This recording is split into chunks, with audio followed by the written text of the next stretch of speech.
This is Coogan Cassius for IFL We're in Sheffield here at Ponds Forge for the Hennessy show. With me I've got promoter Mick Hennessy. Mick, new European champion for you, Kid Galahad.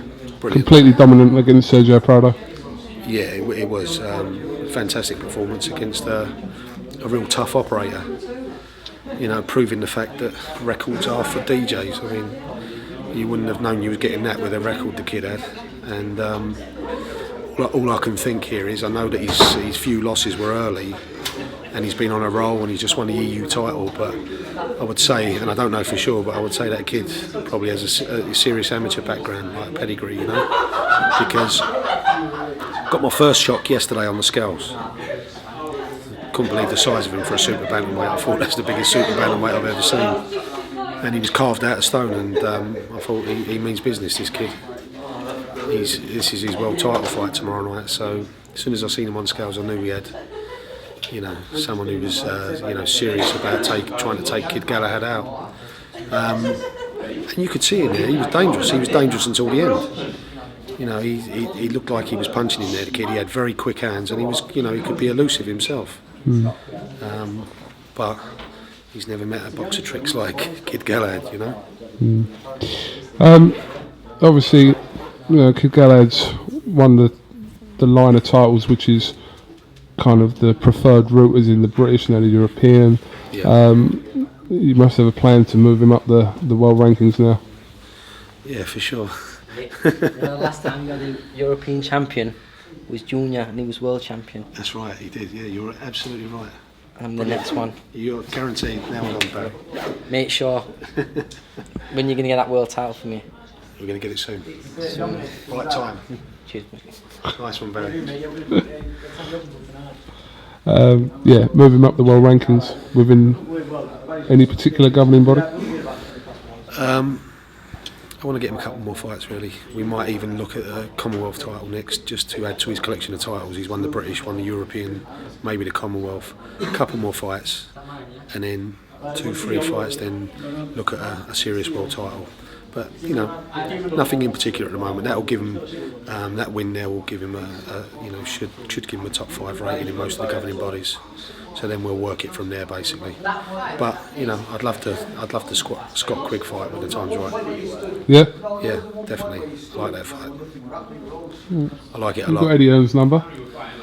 Sorry? You got Eddie Hearn's number, I said? Listen, when the time's right, with the terrestrial exposure he's getting, they'll probably come knocking on our door if they want a big fight. Do you think he's ready for Scott Quigg now? Right now. Okay. But I want to give him a couple of more fights so that when I do put him in there, he does a serious job. He don't just win, he does it in style.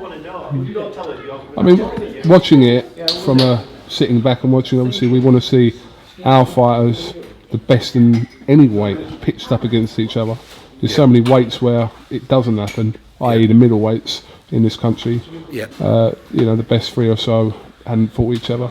Yeah. But, you know, it'd be good, you know, to see the likes of Kid Galahad in with, whenever the time's right, in with Scott Quigg, Carl Frampton, etc., etc. Well, they've got to happen, haven't they? For the sake of boxing, these fights have got to happen. We've all got to make them because that's what people want to see. You know, that's what I want to see. I want to see proper fights as well. I mean, most people are sick of some of the mismatches we see. Do you have any other news? I mean, I spoke to you yesterday regarding James DeGale. Has anything developed in the last 24 hours? No.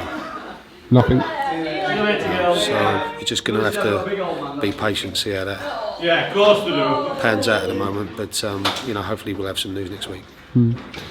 Tyson was here tonight with his wife Paris and about 90 of Team Fury. Seemed in a little bit of a better mood tonight. Yeah, he was in a great mood tonight. Well, he loved it. He's big on Kid Galahad. He thinks a lot of Barry. He picked him out early doors as one to watch. He really liked him. Always been big on him, and he likes his personality as well. He likes him as a person. So he's always very keen to be at his fights. You know, and he loved that tonight. He got a lot of pleasure from it. Maxi Nutrition knockout tournament tonight. sort of points win for Matty Clarkson and a third round TKO for Travis Dickinson. So them two will fight now in the next round. Yeah, and I think styles-wise, it'll make for a much better fight again. Matty Clarkson had a tricky one with Lee Duncan. Anyone who goes in with Lee Duncan's got in for a tricky night's work, and he boxed well. To be fair, he stuck to the game plan and it worked. And good performance. Travis Dickinson was a brilliant performance, because that was like bombs away. That was a brilliant fight, and they were both throwing serious ammo in there, and anyone could have gone. But Travis Dickinson was very, very well, prepared, probably in the best shape of his life, and he landed some seriously, good right hands, and hell of a performance. So I think that fight between them two is going to be a great fight. How do you think the show's gone? The rest of the show gone in general tonight? Yeah, well pleased with it. It's been well received in Sheffield. It was a great crowd and quality undercard. And I think that the Maxi Nutrition's really hotting up, and to top it off with a quality European title fight like that, I'm well pleased with the show. It lived up to what I thought it would. Just a quick question. Oval McKenzie was here tonight, as he was at the last one in Reading, your show. Why wasn't he selected to go into this tournament? Well, I understand he come off a loss in his last fight, and a stoppage, I think it was.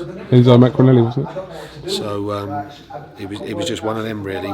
We needed to move quick, and we didn't need any politics in the way. We needed to, nail down the participants very quickly. So yeah, the only reason I asked, listen, there's probably other heavyweights out there that wondered why they're not in the tournament as well, but only because he's been at the last two shows and been kind of talking to him, and he's just been asking, sort of stating he should have been in the tournament. So must be a compliment to the tournament. Yeah, well, exactly, definitely. As I said before, there's a couple of people who turned it down, who are wishing they never turned it down there. So yeah, I heard about them tonight as well, actually. Yeah. So they've been asking, is there any room? And they obviously missed that boat. All right. Well, listen, Mick. Thanks for your hospitality the last couple of days. No, it's been a pleasure having you here, and thanks for your support as always. No problem. Your next show is I'm working it out now, May 3rd and May 10th. Okay. And then we're likely to feature James on one of them. Yes. Okay. All right. Well, listen, Mick. Thanks for talking to IFL TV, and going back to the Holiday Inn now.